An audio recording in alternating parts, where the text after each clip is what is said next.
if I wanted to open for the Beach Boys, solo acoustically in an arena. I thought, man, playing in an arena solo acoustically, that's going to be pretty weird. And to be honest, I never really got the Beach Boys. And it wasn't really the Beach Boys' fault, because I'll admit that the vocal harmonies are amazing and what they did for American rock and roll and everything, but growing up when I did being a guitar player, there'd always be some girl I was dating's dad would have a Stratocaster that he only pulled out to embarrass guys who were dating his daughter. And go, oh, you're a guitar player? Come on in here, I'll show you.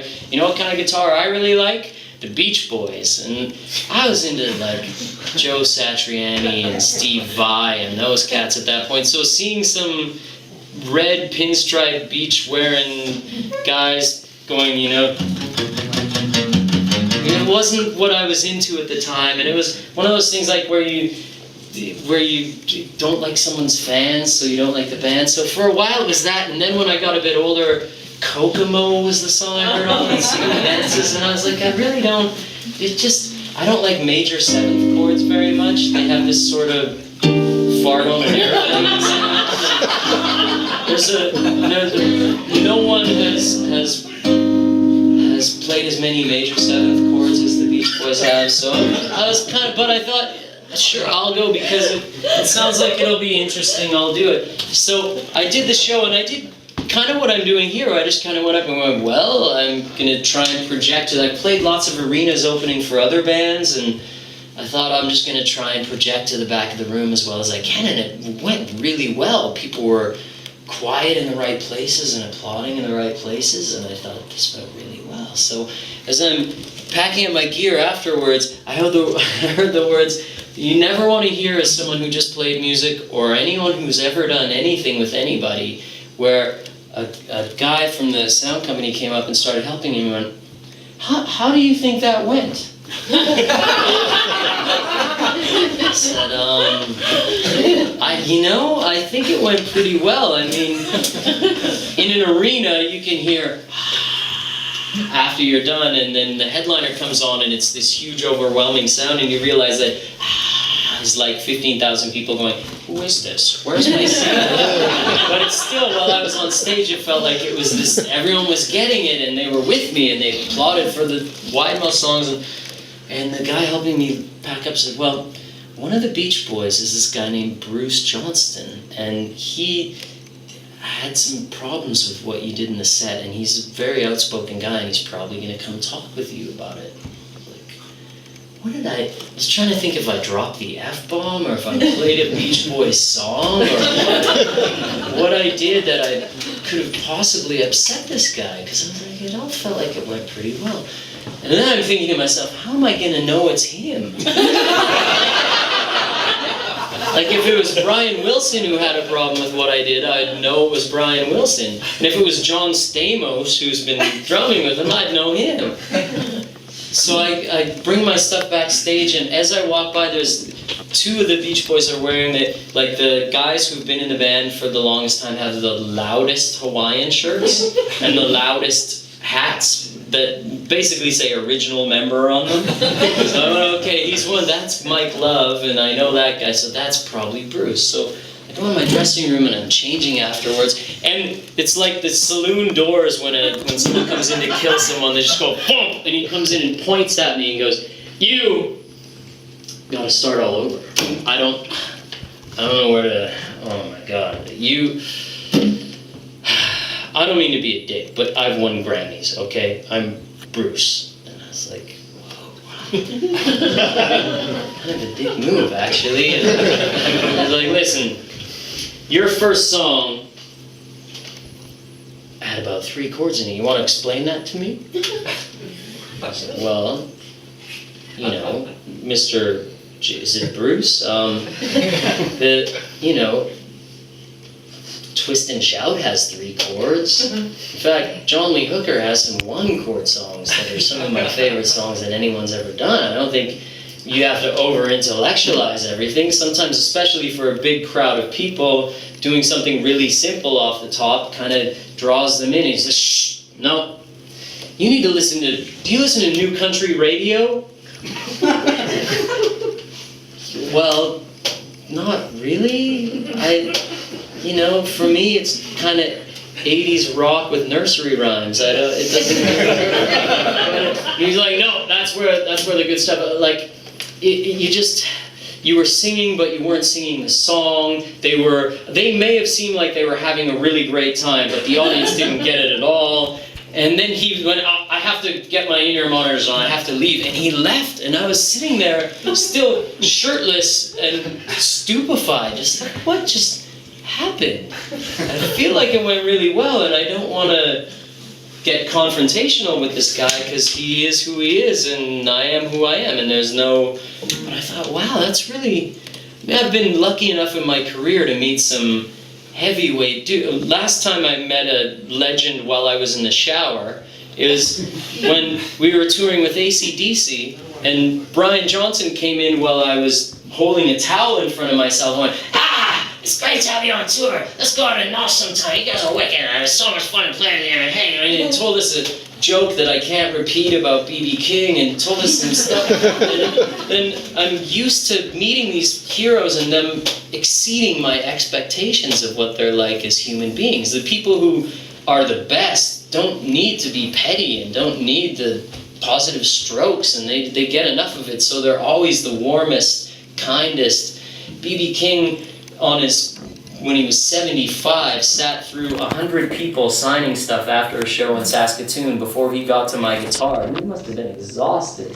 And I handed him my guitar and I went, Mr. King, it's my birthday, and my bandmates gave me these tickets for a present. And he went, it's your birthday? Why, everybody, happy birthday. He signed my guitar and was super sweet to me and got up and took pictures. And this is a man in his mid-70s. And so I'm thinking, and this guy, I'm starting to get mad now. And this guy has the nerve to come in and not even go, you may recognize me from some, and I'm thinking to myself, you're not Brian Wilson, you're the bass player on Kokomo. What are you doing? Writing songs for... So he came back in now. He's about to go on stage. He came back in and went, listen, I may have come off wrong. I have kids who are in music, and I want to give you advice about how to do things. And I'm like, well, that's cool, but you haven't actually given me any advice other than to listen to music that I don't really get and to write songs with less chord changes or more chord changes. And I'm really kind of confused by what happened. And he was like, listen, I don't mean to crush your hopes or anything, but I just... I think that it's really important for you to do everything completely differently than how you're doing it. And I'm just trying to help. And I was like, you know what, Bruce? Take your bad vibrations and shove them up your little douche coop and get out of my dressing room. Like, you're this legend, go have a great show. And, I don't need you to tell me to have a great show. With material like this, I don't need good luck. It was just like... Hey, oh my God, so I told a friend of mine about it who ended up playing with them a little while later. He said he did the same thing. He came in and pushed aside the guy's grandmother and his other grandmother and just started laying into him. So I thought, maybe there's some truth in what he's saying. I'm trying to look through it to go, okay, maybe there's something important about what he's saying to me. Maybe I have to write a song with some more chord changes, or maybe he's saying that I should write melodies, or... So, anyway, I wrote a song with a lot of chord changes in it. And it ended up sort of, as I was writing it, it morphed to being more about a relationship with a guy and a girl, or a guy and whoever his romantic partner is. Because I thought it would be weird if the whole song was about, it's kind of like the You're So Vain. I didn't want to write the song and it end up being about Bruce, but in my mind it is about him. And it's called Everything I Do, but it's not the Bryan Adams song. It's called Everything I Do, I Get Shit From You.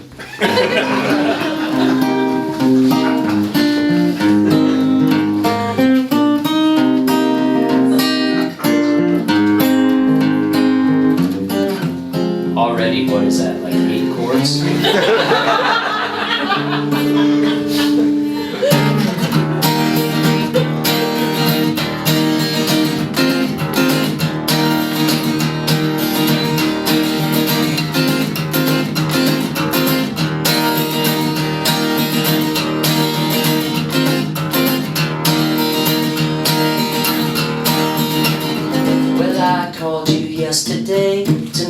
sure you were okay, and you let me have it. I tried to work it out, and so I took you out to lunch, and you fed me an emotional sucker punch. I lost my appetite and wondered why I even tried, when everything I do, I get shit from you. Whatever I say was the wrong thing to say. I'm paying over and over again for the same mistakes that I paid for yesterday. But now I've got nothing left to pay. I'm all out of sorry today.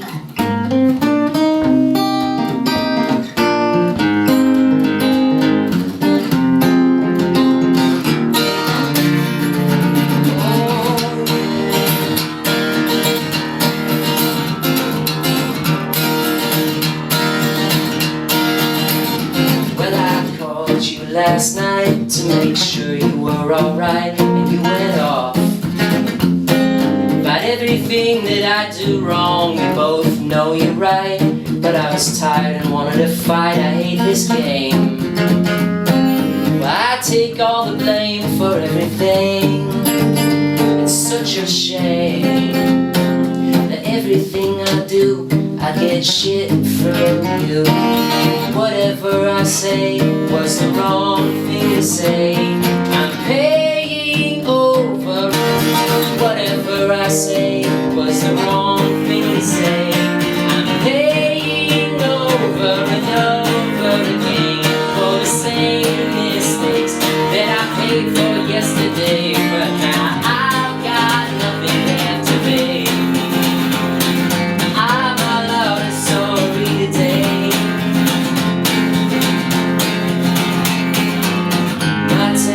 Rising, I'm all done apologizing. My temper's rising, I'm through saying sorry to you. My temper's rising, I'm all done apologizing.